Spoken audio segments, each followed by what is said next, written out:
Well. So thank you, Andre. And it's always wonderful to be here. As you know, I support greatly this kind of work. I think anthroposophy needs to be in the world where the world is. To me, that really means being a Rosicrucian. And we are now about halfway through the Holy Nights. The 6th of January was once a remembrance of the baptism, which in the times of early Christianity was seen as the birth of Christ. But in the past centuries or so, the 6th of January has become the day to celebrate the three kings, while the 25th became the remembrance of when the shepherds came to visit Jesus. You know, Christmas was not even celebrated in the Roman Empire until 354 AD. Christian faith was about Easter. So in this talk, I will go into the mystery of the two nativities. And I say two with thanks to Rudolf Steiner, for it was through him that I got introduced to this theme. Now, on a mundane level, I had already reasoned that there had to be time for the circumcision to occur in the temple 8 days after birth. And that had to happen before the flight into Egypt. So I always kind of felt there was a little bit something not right here. We'll explore the mystery of the nativity according to Matthew. And that Jesus, according to Rudolf Steiner, was the reincarnated Zarathustra. And the Magi were his initiates. Nietzsche's book, Thus Spoke Zarathustra, dealt with ideas about Übermensch, about our relationship to God, and about how evolution recycles events until they are completely and properly done. These are three themes for us in this lecture. Our endeavor will be to try to grasp those thoughts of Zarathustra that lay behind his deeds. For at this time of year, such thoughts may help us for the coming year. We will attempt to recognize the mission that this unique individual had for the progress of humanity. Rudolf Steiner said that Zarathustra had a very important task for the evolution of humanity, as great as any human, from the great Atlantic catastrophe up until the mystery upon Golgotha. Now, we have a number of folks here who know little to nothing of anthroposophy. And so for you, I'm going to give you a quick crash course.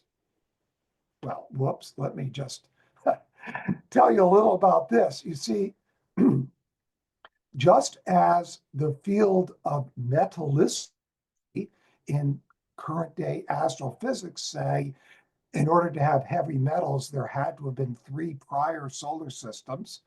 This is also true in anthroposophy, and the names given to them are old Saturn, old Sun, and old Moon. And the conditions are a nebula of warmth, then air added, then the fluid added, and finally the solid added. But we can't think of any of that in the past as having a material existence. So it doesn't happen, the material that brings us the solid, until earthly. And in Earth, we can talk about Mars and Mercury as the 2 planetary conditions that happen within Earth. So you can see the days of the week here: Saturday, Sunday, Monday, Tuesday, Wednesday, and in the future, Thursday and Friday, and then Vulcan, the final one of the cosmic evolutionary conditions. And we can ask, what are we as human beings throughout all of this? And today, in addition to the physical, etheric, and astral that we've developed over those previous planetary conditions or cosmic conditions, we now have an ego, an ability to say, I am. And in the future, the Sanskrit words are manas, buddhi, and atman that you see there in the chart when we will develop those. And even just in our earthly time period, our earthly planetary condition, I've drawn a curve down and then rising up again, where we had a descent known in the Bible as the fall, and we will have an ascent in the future. And all during this, we have a evolution of consciousness. And there was a point in our evolution called the turning point in time. And this is when that mystery upon Golgotha occurred. So, Earth evolution, we can break it into different epochs: the Polaris epoch, Hyperborean, Lemurian, Atlantis, and we're now in the fifth epoch. And each epoch consists of 7 cultural ages. In the current epoch, not necessarily true in the previous ones or the future ones, but we can say in the current one, each one of these cultural ages lasts about 2,160 years, or roughly the time it takes the sun to move through one of the zodiac signs. In theosophy, these were called rounds. Now, I also want to point out a couple important points. In the epic called Hyperborea, as it began, this nebula was all one, but the sun then separates, and then gradually the planets all separate out. This was the time in the Bible that it's called Eden. This would be the time of Adam and Eve as spiritual beings. In Lemuria, this is the time of the fall. This is described in Genesis 2, and this would be, as we're falling, the time for a, the coming of a body. And so this would be a transition period known as the time of Cain and Abel. And finally, in Atlantis, we have enough solidification happening that we can stand upright. And this is when sexual procreation begins, and this would be when Seth is born, Seth being the first from sexual procreation. Now, this descent of Cain and Abel happened during Lemuria, and all of humanity at that time were androgynous. So each individual belonged to a particular lineage, and they felt themselves to be intimately connected, so connected that we can even say their identity was with that ancestor. So we can say there was a Abel lineage and a Cain lineage in addition to the Adam and Eve lineages. So the Abel lineage descended more slowly than Cain's. They, in their soul nature, had a longing through Lucifer for our original spiritual environment of Eden. And this stream flowed right through Atlantis into that first cultural age called ancient India. And then it flows on to the Gautama Buddha and finally the Luke Jesus. And the Cain lineage was the first to reach and integrate with the physical. This led those in that lineage closer to Ahriman than the Abel lineage. And interestingly, Rudolf Steiner mentioned that the male physical body is more deeply incarnated into the earthly than a woman's body. And this would imply that the Cain stream became today's males, while the Abel stream became our females during this period of time after the moon was withdrawn that caused the separation of humanity into male and female. So keep in mind that all of humanity had been androgynous up to the middle of the Atlantean epoch when the separation of the sexes completed and sexual procreation could begin.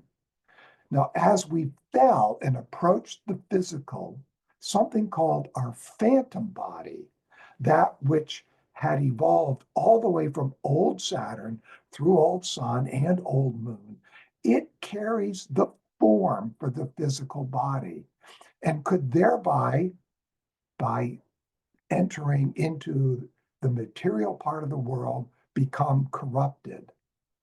For the coming of Christ, however, to inhabit an uncorrupted body, it had to fall on a certain people, racial group, and this was the Hebrew people, to preserve this phantom while at the same time progressing in earthly evolution with heredity. So we find this Hebraic stream flowing from Abraham to Matthew, Jesus. And during that fall from Eden, Yahweh, of course, was very busy. And one of the things he had to do was take the moon out of the earth in order to soften the physical and thereby make incarnation easier for us. And this separation, as I pointed out, then led to the separation of the sexes. Yahweh had commanded that Cain and Abel and their lineages remain separate. But the power of astrality and sexuality became too great for these sons of God, the Abel stream, who took wives from the daughters of men, the Cain stream, and this led to the Nephilim, the giants. And that then led to the need for the destruction of that Atlantean epic. And Manu, or Noah, carried the core of Atlantis to what is today the Gobi Desert. And from there, they enabled the future cultural ages that I showed earlier of this post-Atlantean epic. A considerable residue of the old Atlantean clairvoyance was surviving into the peoples of ancient India and on into the succeeding cultural ages. The teaching imparted by the holy rishis was a primeval inherited wisdom.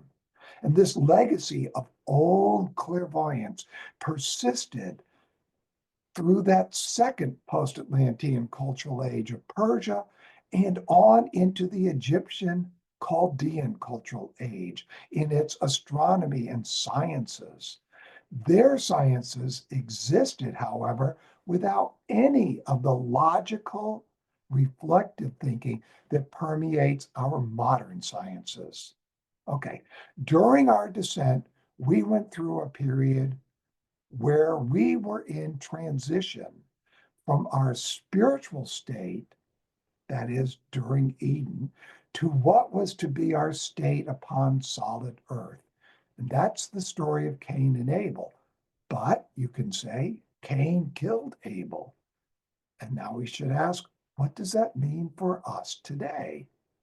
Well, we pray for forgiveness, not of my sins, but of our sins in the Lord's Prayer. As I will attempt to show, both Cain and Abel are within today each human soul. They could be called states of human development at a certain time in human evolution.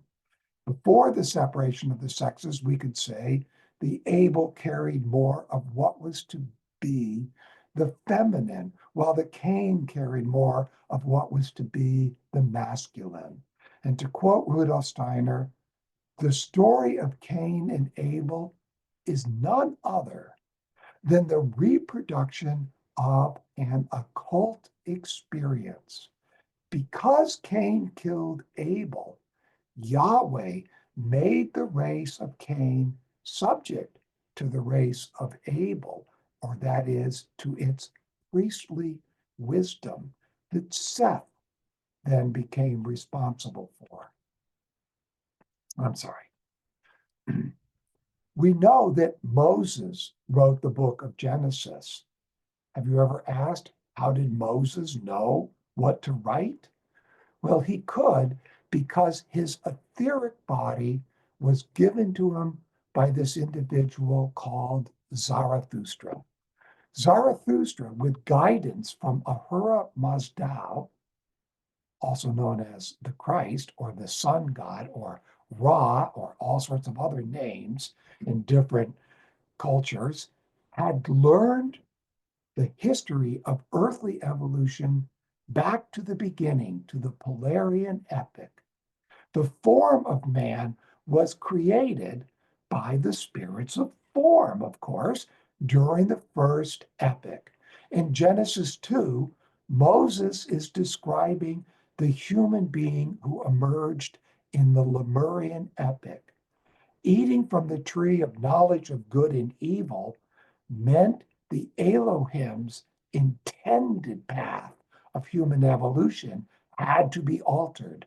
To balance that Luciferic influence, Ahriman had to be included in our human evolution, and humanity therefore had to descend into a realm where it could meet Ahriman. And that realm is a realm where it had to experience death. How did the etheric body of Zarathustra give such memory to Moses? We know that recipients of organ transplants typically receive memories from the organ donor, but science does not know where our memory exists. In ancient times, blood relatives had memories that came from their ancestors, handed down in a way. Such a person even remembered the experiences of their previous generations. That's because long ago, sexual procreation, as I said, did not exist. So the offspring of Adam were essentially clones. They identified themselves with their ancestors, whose memories mingled with their own. After sexual procreation began during the Atlantean epoch, passing along of memory slowly faded, but it was able to continue because marriages were only within the bloodline. Personal memory supplemented family memory. The names Adam, Cain, and Seth denote a continuous memory over many cycles of offspring. Wikipedia even says writing first emerged in, guess what? Mesopotamia around 3400 BC, end quote. We realized by then that memory was changing and becoming unreliable. What was sacred and carried in one's memory, or later carried as oral tradition, then found its way with this change in memory into the physical and onto paper. It is very interesting to read how various prophets experienced two messiahs, one kingly and one priestly. The Dead Sea Scrolls were discovered in 1947. Through 1979, from 11 caves at the Essene community called Qumran, a total of 872 scrolls have been found. They were written in Hebrew and Aramaic by Essene initiates, beginning a bit before 150 BC and lasting until 70 AD, when the Roman army dispersed the Jews from Palestine. In 70 AD, this Roman army tore down Herod's great temple in Jerusalem. So, what do these Dead Sea Scrolls say about two messiahs? A Jewish research team has written this in a website you can go to called livius.org, livius.org. And it says the Qumranites expected the coming of not one, but two messiahs, one of a priestly lineage, that would be Aaron, and one kingly of Israel.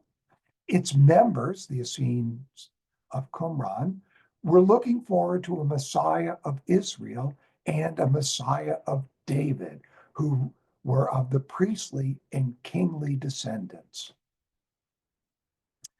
There's a document called the Damascus document, and it contains these words, quote, "The Messiah, which is the son of Joseph, will be made one with the son of David, but he will be killed."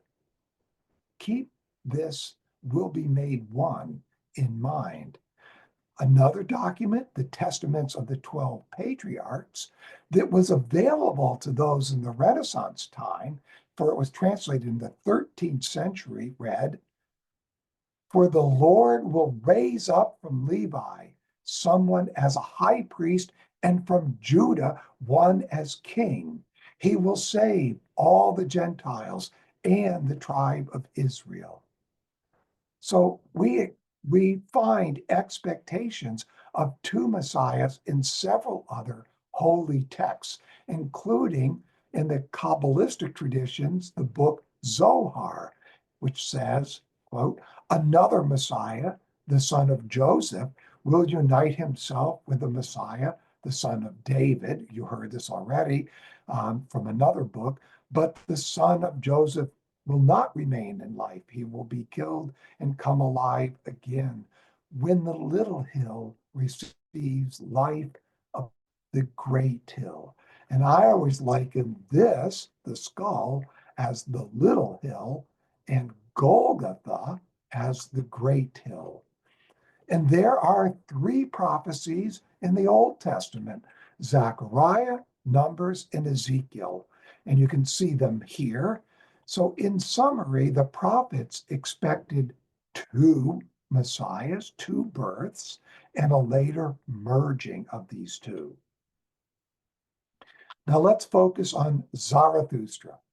When did Zarathustra live?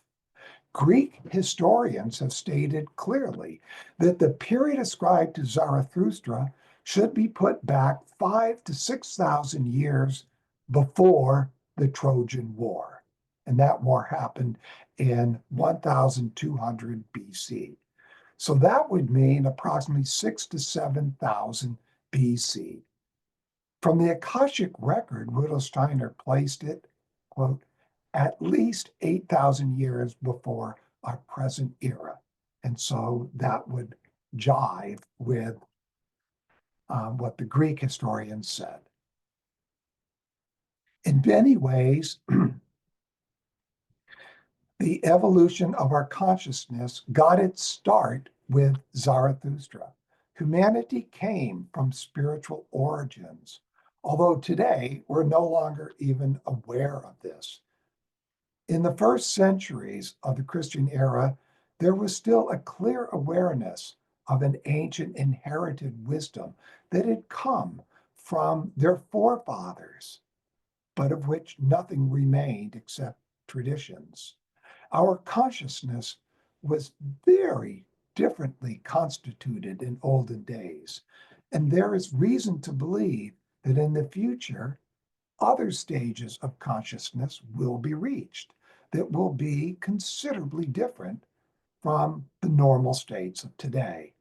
During evolution, great and important changes have taken place, not just in our apprehension, but also in our emotions and desires. In ancient Persia, there existed between our awake and our sleep consciousness an intermediate one. This consciousness ceased by about 1000 BC. While within that state, one had certainty of spiritual beings because one experienced them. In our age, we are forced to fix our gaze on the sensual reality in order to develop knowledge of the physical, and from this knowledge, develop our natural science. Later in this age, this very science should be extended to a spiritual science. The biblical story of Cain and Abel represents these two streams of consciousness. Abel was a man of God who voluntarily lived only from what was given to him. Cain was a farmer who learned to build what was needed. The Abel soul dominated the ancient Indian culture. Through strengthened inner soul forces, they found one could press on to Brahma to feel oneself united with that whichever works and weaves as the inner spirit of the universe. The Persian culture expressed the Cain soul. Its doctrine of Zarathustra stated that from a single power called Zervain Akarin, both the realm of light and the realm of darkness were created. Thus, Zarathustra spoke. Strengthen your powers of perception in order that you may look around upon all things and see the spirit behind matter. Now, Apollo in ancient Greece represented Zarathustra. But by Greek times, Steiner points out, these two paths were commingling, especially in the Grecian cult of Dionysus. So let's examine these first two cultural ages a bit more. In the Indian, they no longer, I should put it this way, in the Indian, they long to return to direct perception of the spirit.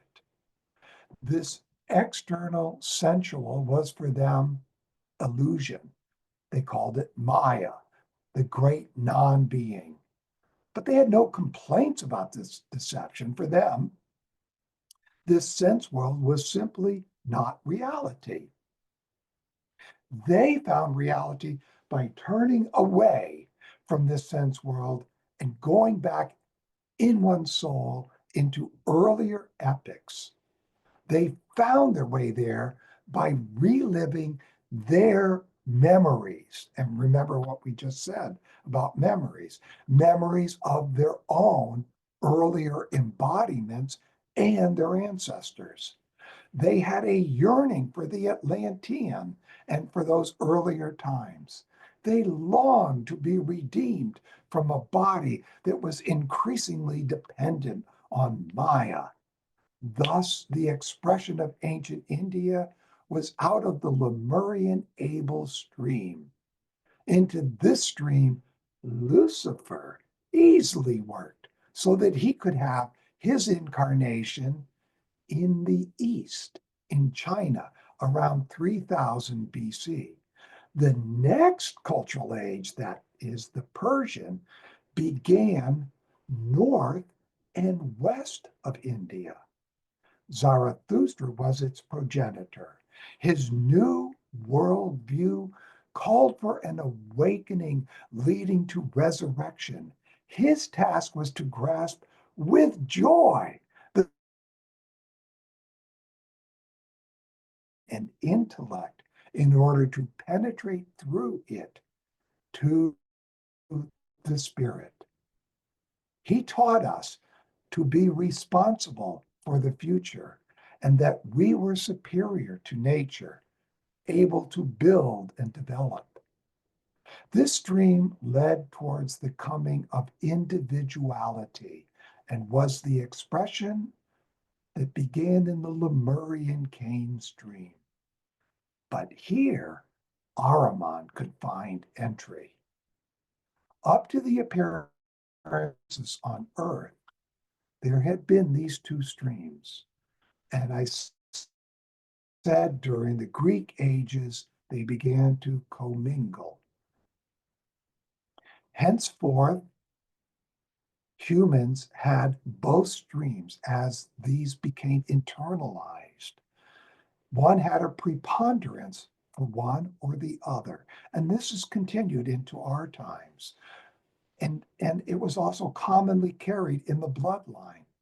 The Cain stream went on to build the earthly temples.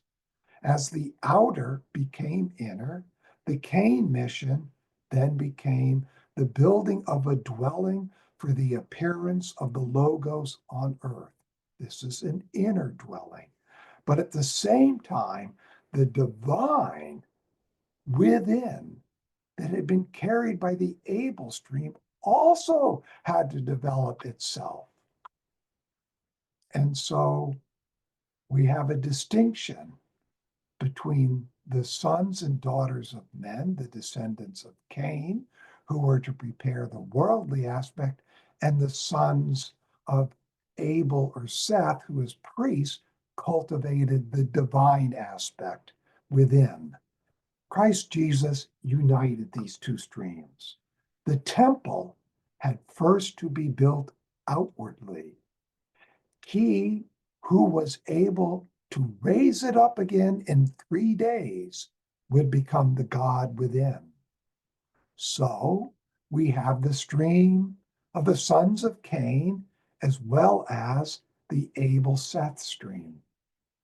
Both prepared the development of mankind so that the Son of God could unite these two and make the two streams into one.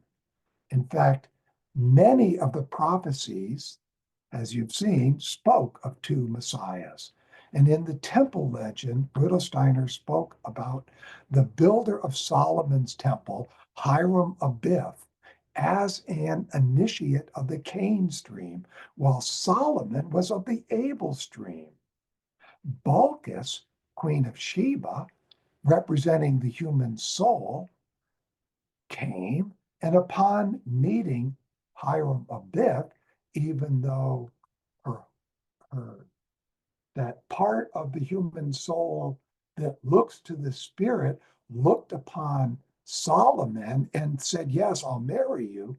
But when she looked upon Hiram Abiff, she sees that she was to unite with him and not with Solomon.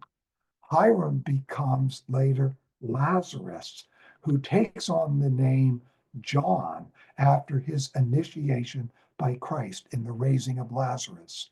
In Steiner's last address, he mentions how Lazarus and John the Baptist had become united in Christ in that time of the raising of Lazarus. Upon the surface of the earth, Cain worked, but he looked up to his origin for guidance. Zarathustra later discerned a written sign underlying all that was in the perceptible world, particularly in the manner in which the stars are grouped in the universe. Just as we recognize written characters upon paper, so did Zarathustra discern in the starry firmament something similar to letters, conveying a message from the spirit world. Hence arose an art of penetrating into the world of spirit and of deciphering the signs, of finding a method of reading from their movements and order in what manner and way those spiritual beings inscribe the facts concerning their activities there in space. This the Magi were able to do. They did not follow a physical star to the home of Joseph and Mary. No, they followed the golden star of Zarathustra, shining in the astral. That is what led them. As the Abel stream in ancient Indian looked to our past and to our former relationship to the spiritual world, the Cain stream looked at how we can spiritualize the earth. From the past flowed wisdom, albeit Luciferic. From the future also flows into our times, the gifts from Ahriman. These gifts are also challenges to our strength to follow Christ in ascending, to one day go through death with consciousness. We need this trinity, as you see here in this sculpture called the representative of man, to keep evolution in balance. We know of Cain's sin, how he killed his stepbrother Abel. This, according to Rudolf Steiner, did not kill all those of the Abel lineage, for there were many clones. Remember, this was during the time of androgyny. However, this Abel stream, with its propensity for the astral, would have died off if not for those of the original streams of Adam and Eve, who, once they had descended far enough to be able to sexually procreate, brought forth the Seth lineage to replace what had been the Abel. As sexuality streamed into humanity, as humanity began to multiply, you heard the sons of God, that is the Abel stream, looked upon the daughters of men, Cain, and found that they were fair, and so they took from them wives, even though this was forbidden by Yahweh. By this time, the Abel stream had descended into the flesh and was thus subject to sexuality of the astral. And so they too sinned. Thus, God decided to end that Atlantean epic with the flood. And so in the post-Atlantean times, Seth, as the masculine priest, was to lead the impulse from Abel, the feminine. This stream predominates during ancient India and leads on to Mithraism and eventually to the Gautama Buddha. As this Buddha transitioned from a bodhisattva to enter his last physical life, he appointed his successor, the one to be the Maitreya Buddha. As the Gautama Buddha had worked with the Abel stream, this Buddha, the new Buddha, the Maitreya Buddha, would take on the Cain impulse to its conclusion. The lead teacher for the Maitreya Buddha was known as Yesu ben Pandira, who lived about 100 years before the two nativities of Jesus. He was the great teacher of the Essenes. At that time, Judaism had three major sects: the Pharisees, the Sadducees, and the Essenes. In this Mithraic relief you see here, man thrusts his knife into the body of the sacrificial bull, whose life blood is offered up in order that mankind may conquer what has to be overcome. What does it mean to sacrifice the bull?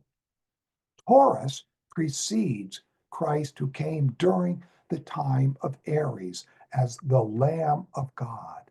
The sacrificial bull, which you still see in bullfighting in Spain, was the expression of inwardly deepened love beyond the bloodline. This is the love that is described in the Gospel of Luke. Through the Gospel of Matthew, we learn to understand human life, human history, and human destiny. Matthew focuses on Christ Jesus as a man. What man? Zarathustra, reincarnated. When the Luke's Jesus was 12 years old, the two streams that they represent merge in such a way that the result, Jesus of Nazareth, was able to present to the Christ at the baptism an earthly vehicle suitable for Christ's task. The New Testament, including Matthew's Gospel, was translated from Hebrew to Latin by Saint Jerome at the end of the 4th century, when all Gnostic and esoteric spiritual wisdom had already been lost. According to Steiner, as a translator, Jerome behaved in a most singular way. He thought it would be dangerous to translate this Gospel of Matthew as it was, because there were passages which some initiates had possessed and thought of as sacred writing not fit for the profane. He thought that this gospel, if it were translated as is, would cause disturbances rather than edification. And so he omitted the things which, according to his own ecclesiastical views, might have had a disturbing effect. So he replaced them by others. And this has been confirmed by recent scholars when earlier texts in Hebrew were found. Similarly, at this time, several of the letters of Paul were also modified, but we won't go into that here. We can learn still more from his writings, and this is the most serious aspect of the whole proceeding, that Jerome knew that the Gospel of Matthew could be understood only by those who were initiated into certain secrets. He knew too that he was not one of those. In other words, he admitted that he did not understand this gospel, yet he translated it. Thus, the Matthew gospel lies before us today in address given to it by someone who did not understand it, but who became so accustomed to this version that he afterwards even condemned it as a heresy. Can you imagine that? Jerome condemned Matthew's gospel as a heresy. We can conclude that if St. Jerome, who was a father of the church, was himself not right for what it contained, then certainly other humans were not as well. When we know this, we understand that the original Gospel of Matthew could not be imparted without further preparation because humans were not ripe to receive what was in it. Are we ripe today? What were some of these secrets? Everything that brought humans together in love was bound up with a blood tie. Love was determined by this factor, and marriage took place only between human beings with a very close blood tie. In the process, where human beings are brought together through ties of blood, there was already the working of the divine spiritual principle that strives to unite humanity, to unify all humanity. Working in opposition to this was the Luciferic principle, which strived to make every human being independent, to endow the single individual with the greatest possible power. Both these principles must be present in human nature. Both forces must take effect in the evolution of humanity.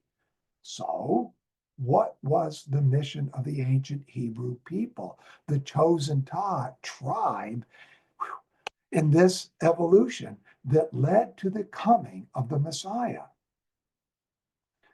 Since the start of the consciousness soul age, that is, beginning in 1413, Luciferic and Ahrimanic beings now work in the human blood to limit love to our own kind. They want us to love as we did in the past, to promote then nationalism and other isms that might be directly or indirectly related to our bloodline. But now is the time for the advent of Johannine Christianity. Now is the time for agape love, love of the individual and not of the bloodline. The Gospel of Matthew was concerned primarily with the physical entity into which Zarathustra could incarnate. And so this had to do with the ancient Hebrew people. It revealed the part played by these ancient Hebrews in the evolutionary process of mankind. It might easily be imagined that if Zarathustra, as an individual incarnated in Jesus of Bethlehem, well, that was simply a matter of the body being born from the Hebrew people, and that this implied nothing more than Zarathustra reborn in the body of the Hebrew stock. Such a conception would give us an entirely misleading picture of the truth, according to Steiner. An individuality as great as Zarathustra can only use its body as an instrument. The ego dwells within three sheaths that you heard before, each one of which is more ancient than the ego which comes during Earth. The physical body being the most highly perfected, having gone through the previous stages of old Saturn, old Sun, and old Moon. And when we also have added later the etheric and the astral bodies. For Zarathustra's mission as the kingly Messiah, a bodily instrument had to be provided from one of Earth's racial stocks that had the ability to stay true to its mission. So it had to have tremendous strength to take on the mission that it did. Thus, the whole history of the ancient Hebrew people had to take the course it did in order to develop new powers in place of the old clairvoyant gifts. It was the Hebrew people which was chosen for this task to provide a bodily constitution that was so organized that what we call knowledge of the world might evolve free from the influences of the old clairvoyance. Free from the old clairvoyance. This meant changes even in the most delicate vessels of the brain. Thus, Abraham, that progenitor of this people, such an individuality had to exist and out of his bodily constitution create a suitable instrument that could then be fashioned through heredity for the development of reasoned thinking. Abraham was thus the first human to have such a newly constituted brain that was capable of withstanding the inrush and coercion, we could even say, of clairvoyant imaginations and intuitions that were still present in those times. With this new brain, he was able to acquire knowledge of the things of the world purely by the process of reason. Constructive reasoning, arithmetic, and mathematical logic were all introduced to humanity first through Abraham. The Akashic Chronicle reveals that this Abraham went forth from the region called Ur in Chaldea. Abraham was a man who possessed the faculty to grasp and comprehend the nature of Yahweh, who comes to men from the outside. Abraham's bodily constitution was such that he could recognize Yahweh as the God who lives and moves in the outer phenomena of the universe. Hence, this new human faculty, bound up as it was with the physical brain, could only come to humanity at that moment in evolution, within a people linked by blood relationship. only by way of physical heredity. It had to become fully earthly. Yahweh's covenant with Abraham had to pass on to his descendants. Thus, Abraham had to be stopped from sacrificing his son Isaac to Yahweh. The descendants had to strictly adhere to certain laws so that this covenant was not corrupted. And this had to last through 42 generations. 14 for the physical body, 14 generations for the etheric, and 14 for the astral development. For Abraham knew that he had to renounce every Luciferic way to the spiritual world. Here, Abraham expressed the goals of the Cain stream. Rather than Isaac, the last remaining clairvoyant gift still existing in Abraham's lineage was sacrificed. What was that? Do you know?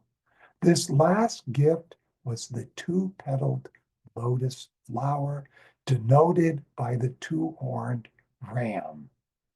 After this, whenever any old clairvoyance appeared as an atavistic element in any descendant, they were cast out from this people. And such was the fate of Joseph with a coat of many colors. Prophetic illuminations from the spiritual world came to Joseph in his dreams. Besides Isaac, Abraham had another son, Ishmael, with Hagar, the Egyptian bondwoman. Therefore, two lines of descent go out from Abraham, the one through Isaac and the other through Ishmael, who, having the blood of an Egyptian in his veins, must have in his constitution elements that were thus unfitting for the mission of the Hebrew people. And so, as cruel as it may sound, Ishmael and his descendants had to be cast out. When egohood began to enter mankind at this time in evolution, the initiates were convinced that the visible world, as the creation of Yahweh, was of the same nature as this ego. At that time, the Hebrews no longer had those inner experiences needed for guidance of a tribe. Therefore, it was necessary that they should be taught from outside, that they should learn from other peoples who still had those clairvoyant experiences to get through those times until the turning point in time. Thus, the archangel Michael had the Hebrew people taken to Egypt. Why? Hermes, who had the astral body of Zarathustra, and then to Babylon and Chaldea. And there's more of reincarnated Zarathustra there when the Babylonian captivity took place. Both were where they learned from the stream of Zarathustra. From Abraham to David, there were 14 generations. From David to the time of the Babylonian captivity, another 14 generations. And from the Babylonian captivity to Christ Jesus, 14 generations. The 42 generations we hear about in Matthew. Again, when the Matthew Jesus was born, Zarathustra went forth from the mysteries. He recapitulated the path from Ur, taken by Abraham. This was the golden star, followed by the three magi. As I said, it was not a physical star, for this could never have led them to the house in which Jesus of Matthew was born. The star which the magi followed moved in a spiritual fashion along that path once traveled by Abraham. They could follow this star because it was taking this path. This star radiated from the astral of the incarnating Zarathustra. And the Magi knew that.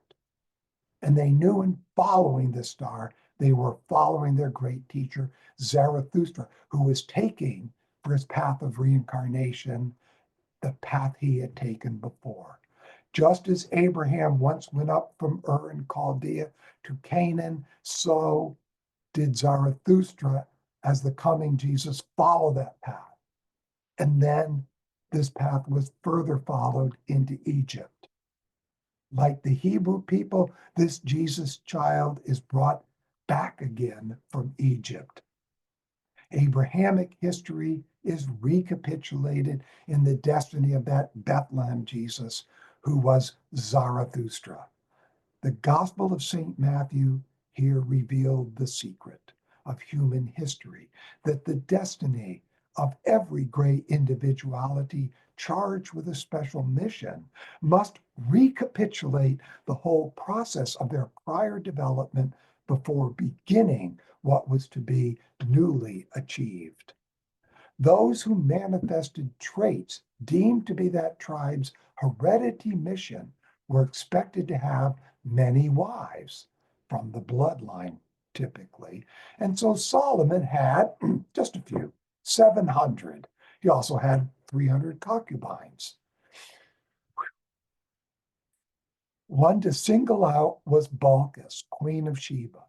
According to legend, she lived at that time when sexual desire in the soul of a woman for an earthly man had begun. Such was Hiram Abiff, the builder of Solomon's temple. Later, during the time of the Roman Empire, widespread intermingling was taking place among the peoples in its many territories. This was a most crucial moment in the evolution of humanity when the question of how close or distant a marriage would be acceptable. Some regions did not intermix, while others, such as in Galilee, did. Humanity was facing the danger either of not developing this new ego by remaining separate racial stocks, which some did, or of going too far and losing all connection with humanity by becoming egotistical individuals. Great care had to be taken so that the human ego would become sufficiently mature to develop within itself freedom.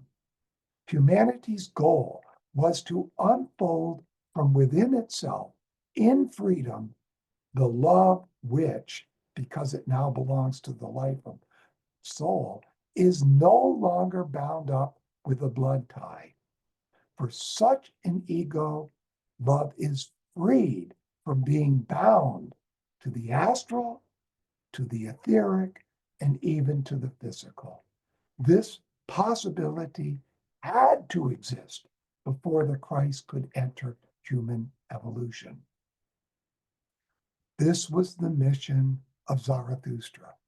We could say that Christmas is a celebration of the birth of the ego. Just as we need two legs to stand upright, so we needed these two streams for the ego to stand upright within us. Out of freedom, the ego could unfold love, and out of love, freedom. Only a being who develops an ego of this nature is, in the real sense, man. For a being whose love is determined solely by ties of blood is coerced into love and merely gives expression to what happens in the animal kingdom.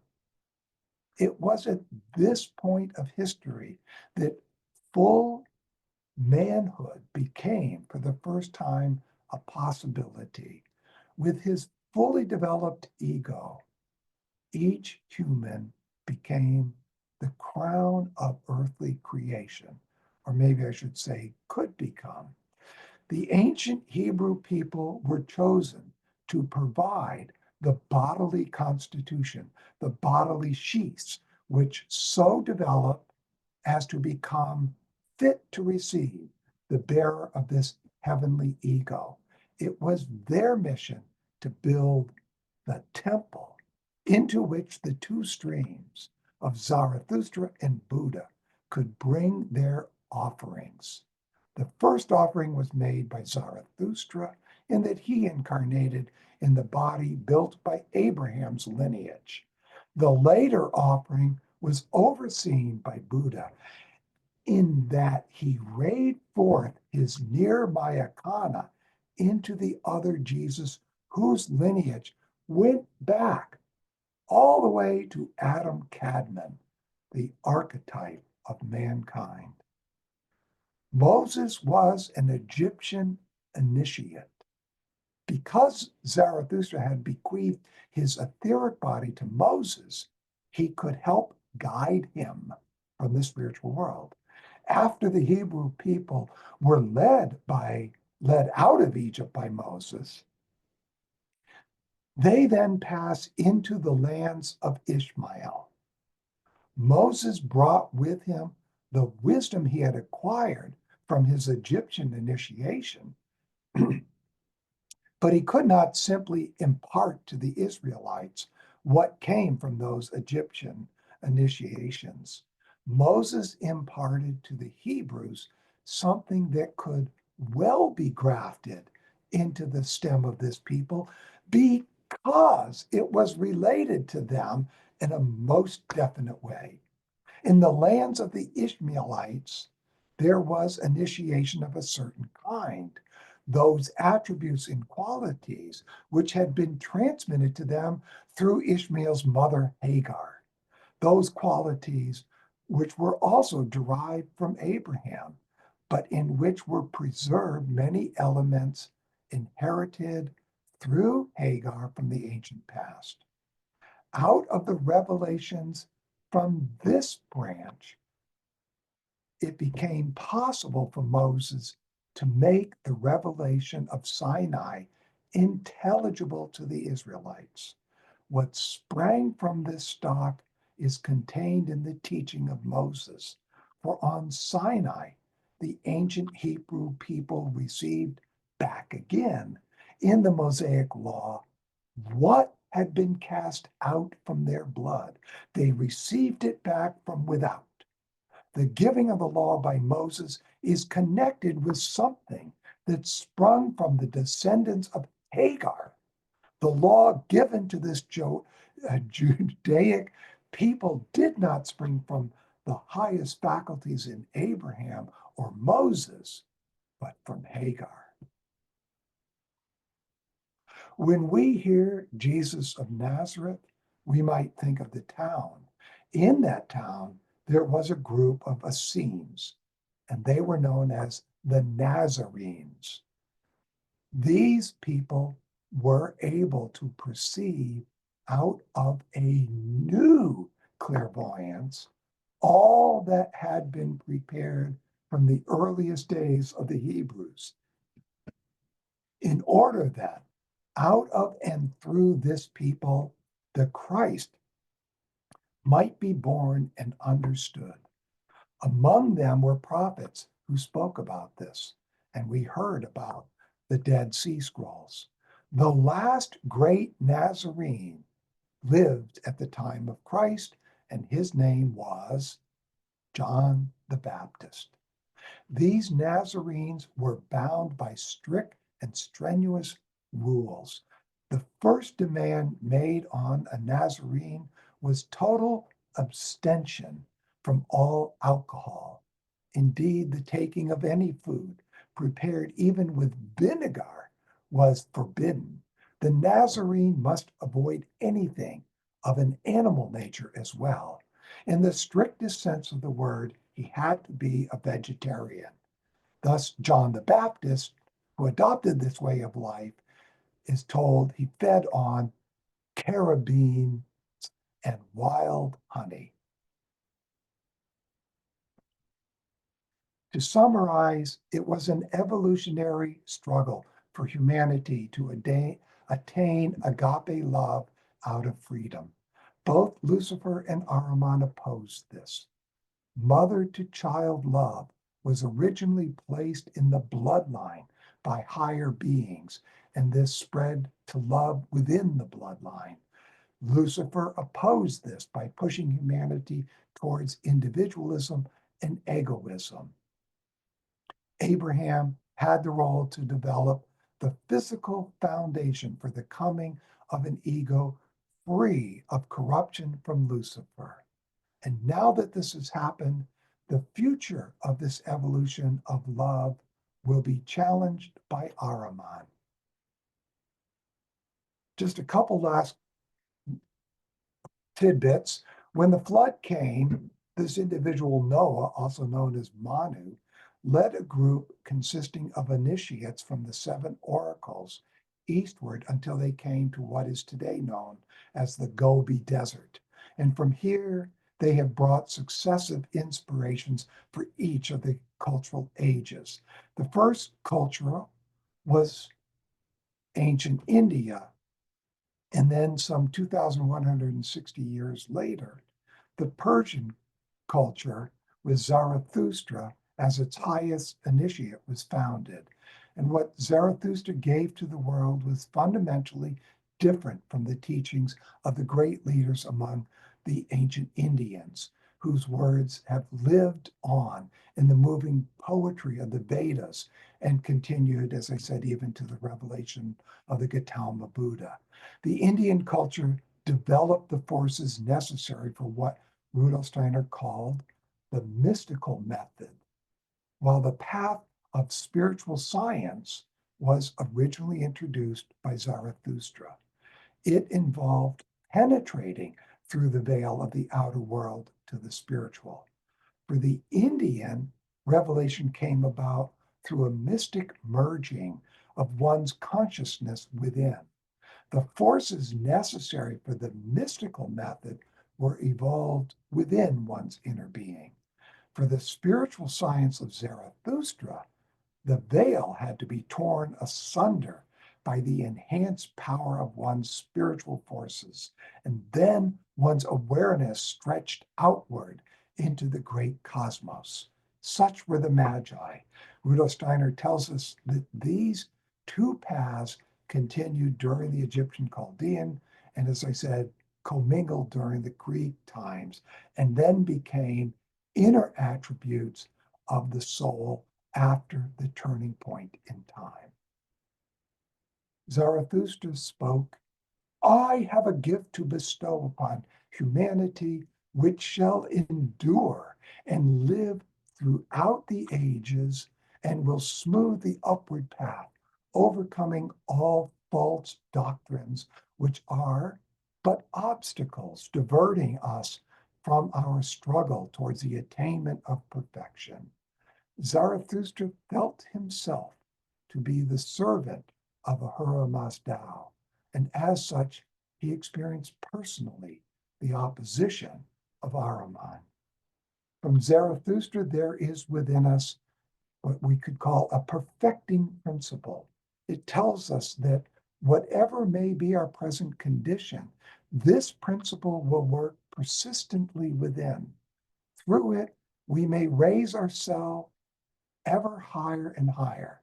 This perfecting principle must therefore be developed and expanded in order that the world may be destined to attain a wiser and more advanced state of perfection. This is the principle of Ahura Mazda. And one last comment.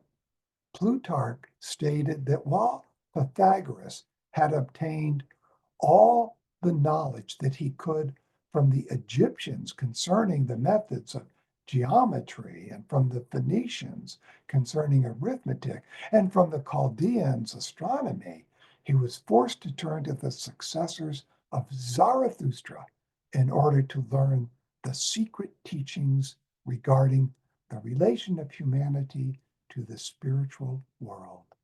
From the Zarathustrian stream, Pythagoras obtained a true understanding of the proper conduct of life, Plutarch went on to say that Pythagoras had failed to find among the Egyptians, the Phoenicians, and the Chaldeans the purest and most ideal ethical practice, namely the one directed toward moral purification. He had to turn to Zarathustra's successors in order to acquire that lofty conception of the universe, which leads us to the earnest belief that only through self-purification can we overcome evil. Similarly, the great nobility of Zarathustra's teachings had become recognized among the great teachers of the ancients. But all this was lost by the 3rd century. And by the 5th century, everything pagan in the Roman Empire had been destroyed. So we talked about 2 streams and 2 Jesus boys, Luke and Matthew. And I've also spoken about the etheric and the physical from old Saturn, the etheric from old Sun, the astral from old Moon, and the eagle from Earth. And that the Matthew Jesus concentrates on the etheric and the physical, the Luke on the astral and the ego. And in the future, by merging these, we can develop the future Manas, Buddhi, and Atman. And I also want to mention that when the crucifixion took place, the etheric and the physical had endured of Master Jesus, the physical in the form of the phantom body and the etheric. And so, of the Matthew Jesus. So he then picks those up, shall we say, and this has continued on as Master Jesus, who incarnates in every century to help humanity. So what happens to the Magi in their stream after the birth of Jesus in Matthew? Well, these kings could say, our mission accomplished. Now the Magi and their stream could fade away. Remnants remained in Gnosticism to help humanity to understand the mystery on Golgotha. The incarnation of Zarathustra could now prepare the sheaths for the incarnation of Ahura Mazda, as had been expected. This sketch by Leonardo da Vinci was to have been his masterpiece.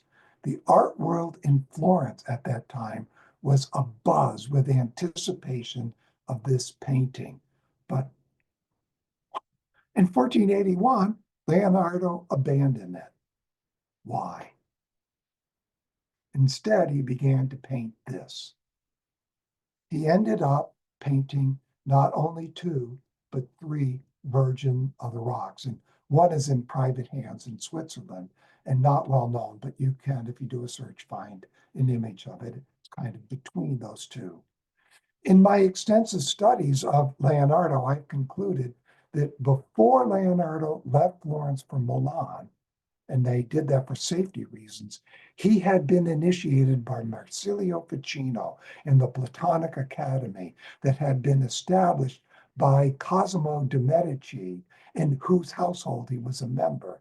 And Cosimo had done this after hearing lectures by this individual, Platon, from 1438 to 1440. As the original hierophant of the Academia Platonica, Georg Gemistus Platon taught Ficino to become his successor when in 1440, Platon returned to Greece to found a mystery center in the town near Sparta that became known as Mystra. Only a hierophant could do that. As the wisest man of his empire, Emperor John had placed Platon, although a pagan, among the envoys that he sent in 1438 to the Council of Florence, a council hoping to reunite the East and the West after the Great Schism of 1054. And although that schism reconciliation did not happen, these lectures by Platon ignited the Renaissance. And out of his enthusiasm and inspiration, Cosimo de' Medici had founded this Academia Platonica. And he had placed his most gifted individual, Marsilio Ficino, as its head. Students of Platon continued to teach there well after that council ended. Platon left them a trunk full of his books on Hermeticism, mysteries, and magic, and Ficino was in charge to translate these from Greek to Latin. So I find a strong connection even between Zarathustra and this Platon. And I might even ask, was this Master Jesus? Here again, we see both of the public paintings that we have the title Virgin of the Rocks. One is hung in the National Gallery of London, while the other is in the Louvre of Paris. The Louvre is considered to be the original, begun while Leonardo was still in Florence, while the other was done in Leonardo's studio in Milan, with other artists participating. In the Louvre, the light is from the sun. In the illumination of the National Galleries, it seems to me to be moonlight. When Leonardo arrived in Milan, the Confraternity of the Immaculate Conception was looking for an artist for their new chapel. Leonardo's reputation as an artistic master probably preceded him, but what won him their commission was showing them his unfinished Virgin of the Rocks. Rather than giving them this copy, he apparently offered to make them a new one that you see here. This one was expected to be completed by 1438, but Leonardo's refusal to meet certain terms in their contract, which stipulated what had to be depicted, led to a 16-year legal battle. The confraternity had expected the two boys to be Jesus and John the Baptist. But in what Leonardo wanted to give them, it was not clear. In 1499, while this legal battle was going on, a war broke out between Milan and France. Leonardo fled Milan with his collection of paintings for fear the war might ruin them. With Leonardo away for 5 more years, his partner Ambrogio de Preti reached the conclusion that this work was done. And so he applied the finishing varnish so that it would not get damaged. A legal decision was finally reached that required Leonardo to return to Florence and to do something to make this painting acceptable to the confraternity. What was Leonardo to do, since it already had a varnish on it? Well, it was sheer genius. Leonardo convinced the confraternity that this staff and the 3 halos that you see with arrows could be painted on top of the varnish. And this would be special because during their candlelight services, especially during Christmas time, these would glow in the chapel candlelight. And so the confraternity gladly accepted this. Until a recent restoration, one could see how the staff and halos were indeed on top of the varnish. I don't know if that's still true after the restoration. Notice the pillars in the background. There are 2 gaps or windows in the rocky background. And I'm almost done, folks, that are wondering when is this going to end. Through the left window, we see many pillars with a river running through them. On the right, there is also a window, but only one majestic pillar that is higher than all of the other pillars in the left window. Leonardo And when he painted Madonnas, as you can see here, painted them with two windows typically. So these two windows we can see are above the two children, the two boys. The one on the left has many pillars, our left, behind it, whereas the one on the right, who has his hand touching the earth, has the higher pillar above him. Sorry, I guess I must need some sleep. So I have concluded that Leonardo abandoned in 1481 his masterpiece, The Adoration of the Magi, that portrayed church dogma. He abandoned it in order to paint the truth, as shown here in his Virgin of the Rocks, the truth of the two messiahs that he learned through his initiation. By that time, several books had become available in Florence, such as the Pistis Sophia and what you heard earlier, the Testaments of the Patriarchs, that enabled Leonardo to confirm what he had learned through his initiation. But now he had to live with the danger that the Inquisition could find out and then burn both him and his works as heresy. So Leonardo had his students reveal different parts of the so-called heresy of the two Jesus boys, Matthew and Luke. This painting is by Leonardo's student Bernardino de Bettio, known as Pinturicchio, and it reveals the merger of these two when the Luke Jesus was 12 years old. You see Mary and Joseph coming in from the right. You see the merged boy in the middle. And on the left, you see the two boys that are leaving. And surrounding these two boys are four men facing them, kind of in different colors with different hands, things in their hands. And then this fifth, with his back to these two boys dressed in purple, that would be the Hierophant that merged these two that are now departing into the one who remains, who in his hand gesture is saying the two have become one, just as this hand gesture by Bernardino Luini, another student of Leonardo's, in this painting also called Jesus among the doctors. So there's plenty of others that we could point to, but we've got to bring this to a close. So I conclude that Leonardo, with the help of his students, revealed a Christian mystery in such a way as to avoid punishment by the Inquisition. The merging of these two streams, Cain and Abel, showed how Christ came for all of humanity. Embedded in the stories of Matthew and Luke were two different streams of humanity that reached their resolution out of love within the Holy of the Holies. One stream runs through Abraham and Zarathustra back to Cain. The other stream runs through the generations of priests, through the seven holy rishis, back through Seth, who replaced Abel, to finally Adam. With these dualities merged, Christ could enter such a human body at the baptism.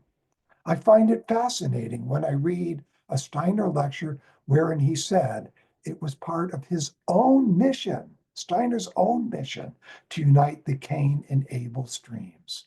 Thus, in our preparations for the birth of Christ in us, we should ask ourselves, how can I merge within myself those dualities that are existing within all of humanity?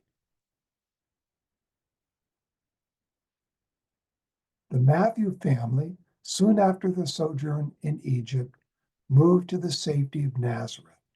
Although Herod had died, they feared his son would hear about them back in Bethlehem if they moved there, and so would want to kill their son. Instead, they moved to the Essene community of Nazareth, where they could hide out. There, the two families got to know each other well. Luke points out points to the merging of the two boys when Jesus was 12 years old. And his parents had accidentally left him in Jerusalem after Passover. This merger is also described in the Pistis Sophia, this time from the perspective of the Matthew family. Following the merger, the body of the Matthew Jesus probably dies a few months later without an ego. And the mother of the Luke Jesus dies also soon after. Some months later, the Matthew Joseph dies, and then the two families combine. That is, the Luke father and the Matthew mother. The father of Luke Jesus dies 12 years later when Jesus is 24. Steiner's fifth gospel describes how Zarathustra, as the ego within the Luke Jesus, had traveled, but has this discussion with his stepmother, who's actually his original mother. And during these conversations, this mother of Jesus becomes so moved that this allows the shining into her soul of the Mary of the Luke Jesus, allowing her to become a virgin. And then after these conversations, the Zarathustra ego withdraws from the body, and the body walks to where John was baptizing so that the Christ could now enter. So we have seen how the mission of the Hebrews prepared through heredity for Zarathustra to be the preparer for the Christ in the body.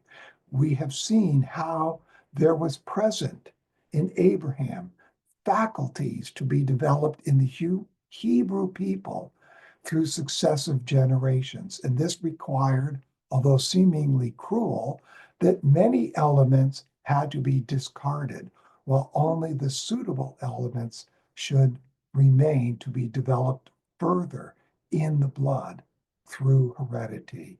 The Jews had to be maintained in their mission by teachings that had to come to them from without. And so the laws and that kind of stuff. This law then fulfilled its purpose at the turning point of time when what had come from the stone was no longer needed, for now it was within all, as bestowed upon us from the universe. So I'd like to bring this to a close, but Andre, do we have any questions?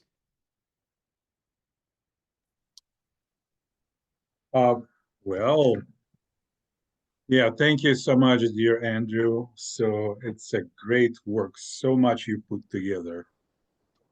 I Yes. must say, this Mhm. was the biggest job of any I think I've done. Oh yeah, oh yeah. I feel a little bit overwhelmed because it's actually answering all questions about two Jesuses, and of course, it leads to fifth gospel, which I'm studying right now again and again with my wife. So, dear friends, everything is recorded, so you can watch it in slow motion. I would like to even ask, maybe you have transcripts, because it's so much of knowledge and information per 1 hour and 20 minutes. So it's just not. I Dear friend, actually I did write it all out, Andre, to make sure it fit in 2 hours. It was supposed to fit in 90 minutes, but this will be a nice idea to do 3 presentations on it, but kind of a little bit less information per each. So with more poses, because honestly, yeah, but thank you so much. You are just the best. So dear friends, so we are moving. Andrew, do you have a water on your table? Just have a sip and restore you. I'm Excellent, also excellent. So I feel everybody a little bit overwhelmed, but if any questions, so please raise your hand. And so we're moving in the section of the meeting. when Andrew can answer. So, Sophia Nicholson, Sophia, go ahead. Thank you. Thank you so much. It's amazing, amazing, so much in there. So I've written my question in the chat already, actually, just to say, because you said that the two Marys became one and then became a virgin after having 7 children. I don't, what does that mean? I mean, exactly. I think intellectually, I don't understand it in the slightest. So I think there's a spiritual meaning to it, but it's beyond me. Maybe you can speak about that. I will say, that was the one question I kind of hope nobody would ask. It is a very difficult question. I think this is me now, not Steiner, okay? Because I couldn't really find a good answer to that question, because I asked it too. But from what I could gather, I would guess that Steiner would answer by saying, by this virginity, he did not mean the physical body. That would be unimportant in a sense. But as a mother, you have maternal sheaths that you offer to each of those children. You have an astral sheath, you have an etheric sheath that each child takes with it into life. And in this sense, these are spiritual entities that, although those children were still in life, can the mother somehow be restored to something that she was before those sheaths went into life? I don't know if that makes sense to you, but and so this Mary, who is a very special individual, and I know a particular person, Neil Riley, who has spoken here in the past on this Mary theme, and he's got a talk coming up on the 6th of January, and you can email me if you want information on that talk. But he looks at that Mary of the Luke Jesus in this special way that the Catholic Church does, of having this capability of remaining immaculate.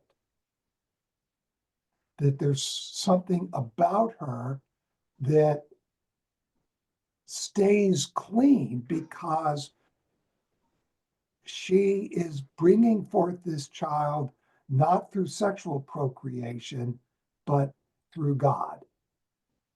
And so she could, even though she dies at a young age, in her soul life, she remains a virgin. And so she could give that to the Mary of Matthew's gospel. She could, maybe not give is the right word, but stream it into her, kind of. If that makes any sense, because we're talking something spiritual now. Yeah, Sophia, how's that? I think, thank you. I'll have to think about that. It's difficult to comprehend, but thank you for sharing those thoughts. Thank you very much. Yeah, dear Andrew, does it make sense to bring whole topic of Mary being avatar of Sophia? And we know, Sophia, this is a being of hierarchy of spirits of wisdom. We can say this is pretty much avatar of Isis. Yeah, you could say that. And there's a number of anthroposophists who like to go there. I'm a little reticent to go that far. But what is this Mary? And in the sense of what becomes of this Mary after she dies and is now in the spiritual world, then we can say, does she unite with this Holy Sophia? Does she unite with the Isis, in that sense? Or does she already carry that into life? So it's there in the same way that the Gautama Buddha's nearby ikana shown into this Jesus of Luke, does this Holy Sophia shine into this Mary? And that's what a number of anthroposophical authors have alluded to, is along those lines. Well, one of Jesus's is Nathan's soul. Second of Jesus's is Zarathustra. Right. So we have the Luke and the Matthew, as you just said, respectively. Yep. Yeah, and Christ, which is entering in Nathan's body with Zarathustra's ego, is a greatest avatar in the history of humanity. Right. So, dear friends, more questions to Andrew? Don't be shy, please. I don't think you can get any tougher than Sophia's, but go ahead and give it a shot. Well, I'll tell you one more thing, because, this whole story of Master Jesus, this is, in fact, this is Zarathustra, right? Zarathustra's ego living before baptism. And being of Christ will be able to come into body of Nathan's soul, right? So, and since Zarathustra can be named as Master Jesus from Nazareth, which becoming leader of esoteric Christianity from spiritual world and true incarnations of Western humanity since 1910. And what I heard, it's interesting, because such interesting information not be like 100% behind, because such individuality as Petr Dinov is one of incarnation of him. So, this Bulgarian. Yes, I do. I know. Do I know? And I don't know. I hinted, but I don't have the ability to research it. Was Plethon also this Master Jesus? Oh, it means Schroyer too. Right. Zarathustra. Right. Well. I mean, okay. But we don't know. I'm just, as one of those anthroposophists who love to speculate, that's mine. I don't say the conclusion. I'm just wondering, could it be?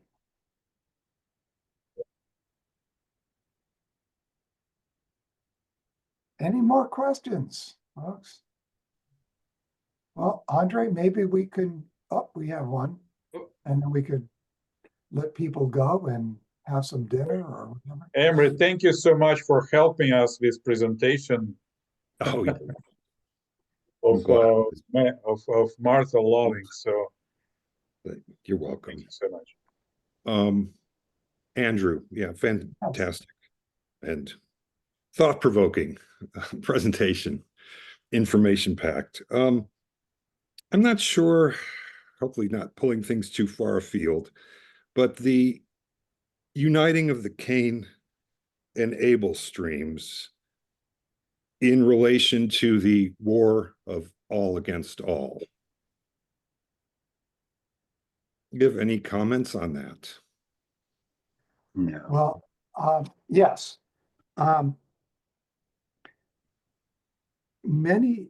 First of all, I'll just say many people can, in a sense, feel, is this war of all against all happening today? And insofar as people are acting out of egoism, not out of, I'm an American or I'm a Russian or I'm a Ukrainian, or I'm an Israeli, or I'm a Palestinian, or whatever. As long as they're acting out of, I hate you. I don't care who you are. I hate you. I want you out of here. Then we're working towards the war of all against all. But insofar as I hate you because you are a different color skin than me, or a different religion than me, or a different culture than me, then that's not the war of all against all. And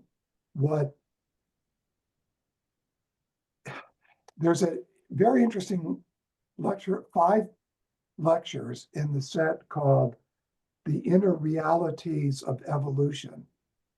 I don't know if you know that one, but it compares the renunciation during Old Sun of the beings at the human stage up to the thrones, who are offering, who before that offered up to the cherubim their essence, and that was received. But then later, this offering was renunciated because accepting it would mean you take it into yourself. It's not enough spiritually to say, oh, that's very nice, I'll stick it on my shelf over there. When you accept something, you take it into yourself, and they couldn't for what they had to do. And for me, there's an image similar to the Hebrew people having to say, you bring the old atavistic clairvoyance. I have to exclude you from this lineage. Mhm. As cruel as it may sound, that renunciation had to happen. And that renunciation led to that of Cain, who offered up something too far down for Yahweh to accept. It would have lowered his constitution, who he was. In the same way today, Michael cannot enter and will not enter the realm of Ahriman. He needs us to do that. Now, insofar as we don't connect with Michael, we will tend towards this war of all against all. That connection is that Christ connection. And a future time is coming when this sexual procreation I spoke about ends. That's the year 5700 when it ends. And it'll be getting more and more difficult. We already see fertile, sperm count and everything else becoming more and more difficult.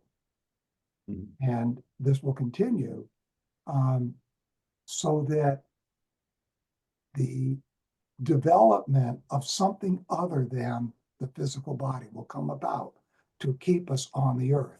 But that will be an Ahrimanic creation, which will create more separation for us. So much more that the development of egotism will reach its climax with the war of all against all. And each of those bodies will have this power to destroy everything else. I don't know if that helps you at all, but it's No, it's interesting to hear your perspective on it. okay. I'm sure I could say more things and we could talk for a long time, but everybody's been. Let's do that later. Henry, thank you. Thank you very much. George, please. Andrew, I have a question. I'll start off by saying I never liked going to Sunday school, but when I got there, I loved it. And the reason I loved it is because all about shepherd boys slaying giants and the good guys killing all the bad guys. Right. I like the tale about Jericho with the walls come tumbling down and Joshua, wins the battle, takes the city. But what the Sunday school teacher didn't tell me was that Joshua goes in there and he kills all the men, all the women, all the children, and all the animals. Right. In other words, Joshua is really carrying out, clearance of the indigenous population And one might argue that the modern day Israelites are doing something similar. You might. So I wonder how we should react to this from a moral standpoint, from our point of view, at this present age. The violence in the Old Testament, the Yahweh God can be seen as a nationalistic God, sectarian God from that point of view. Right. He Well, also. let me stop you because we're out of time almost. But Okay. George, it's a difficult question and a very important one. And what Steiner kept pointing to was the turning point in time.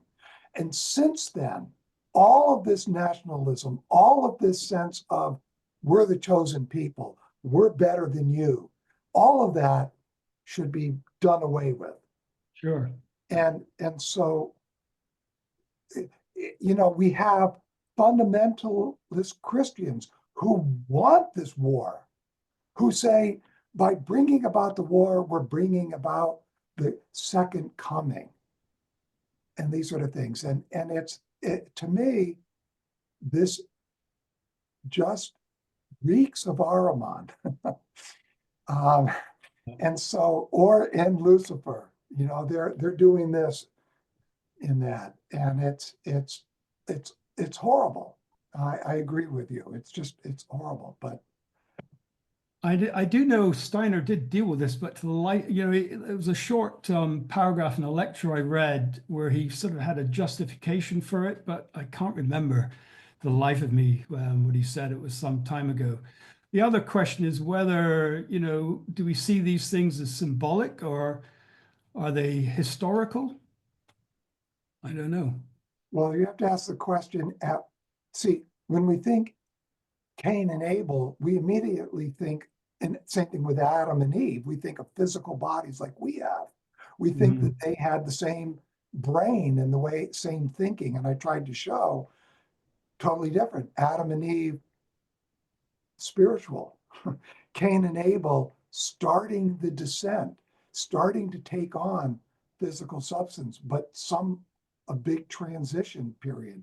Seth is the beginning of what we can say is like us, but even not like us yet, because there's all that evolution of consciousness going on.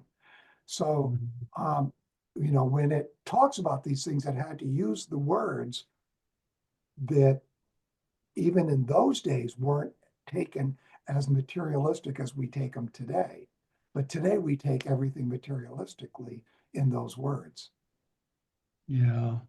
It's unfortunate that these Old Testament stories sort of linger on, as you say, and even in your neck of the woods, when the Puritans were fleeing England, they referred to King James VI of Scotland, or first of England, as Egypt. And they likened themselves to the Israelites. And when they got to the new promised land in your neck of the woods, they thought nothing about clearing out the indigenous population in the same way Joshua did.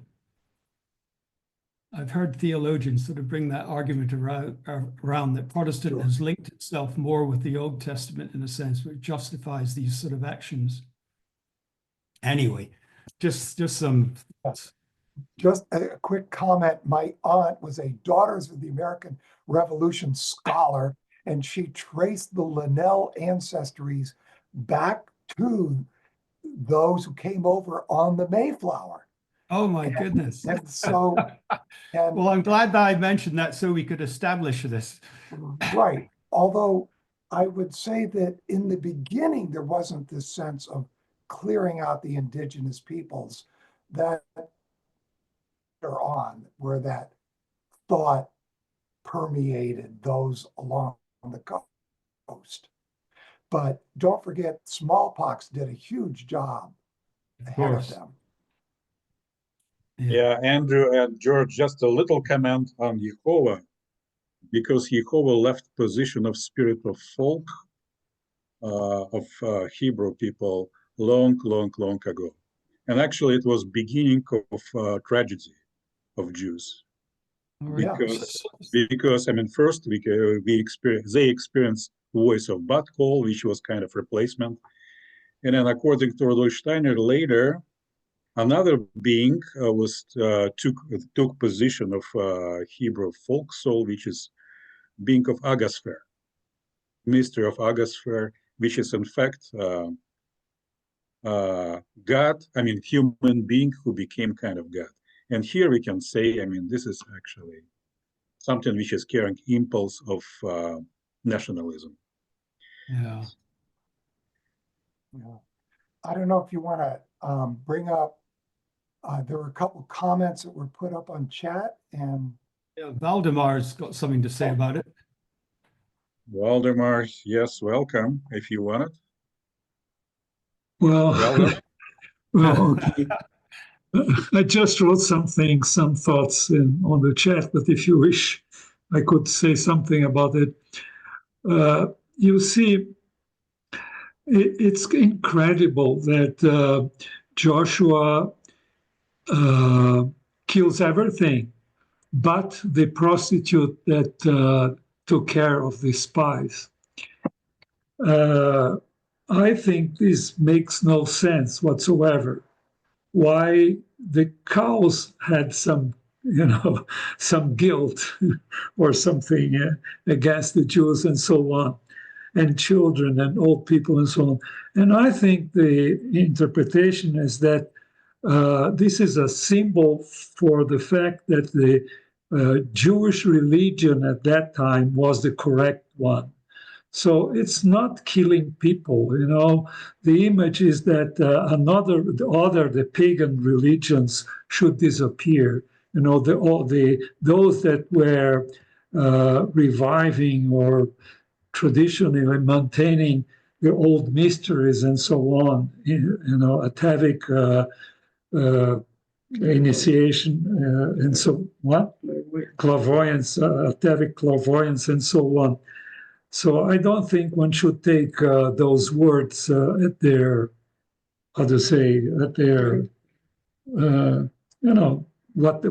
physically, what they represent. Historically. No, not historically, but it's an image, and then it makes sense. But if you think that he was, well, you see, it's all very strange. Why did people played those trumpets and then the walls came down, and there is no trace of those walls nowadays. People have not found walls, rests of walls and so on. All of these are images and not physical reality. well, Oh, well, that solves it. Yeah, dear friends, we are leading into longer conversation. So my suggestion, we will bring Andrew again and again, and we will continue.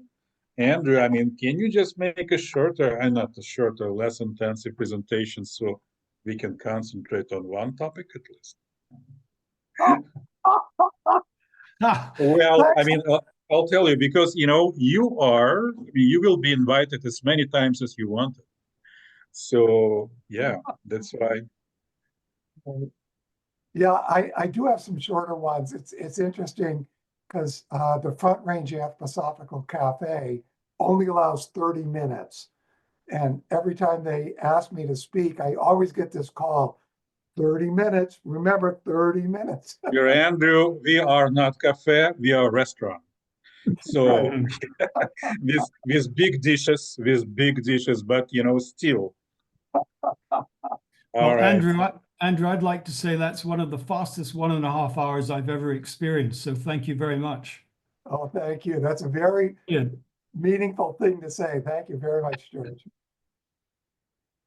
Okay, dear friends, thank you so much for joining us. Next presentation will be on January 3rd. It will be Craig Wiggins, priest of Christian community and anthroposophist. Craig is going to speak from Amsterdam, because he is working as priest right there, serving as priest right there. So, and presentation will be 1 hour earlier because of difference of time. So it will be 7 or 8 o'clock. So it's still accessible for him. So, dear Andrew, Thank you so much again, dear friends. Please feel free to unmute your machines and say same thing. And I'll see you on third. Thank you, Andrew. Thank you, Thanks, Andrew. Andrew. Thank you, Andre. It's great Yes. to have you here. Yeah. Thank you. Yeah. Bye-bye. Bye. Thank you. Bye.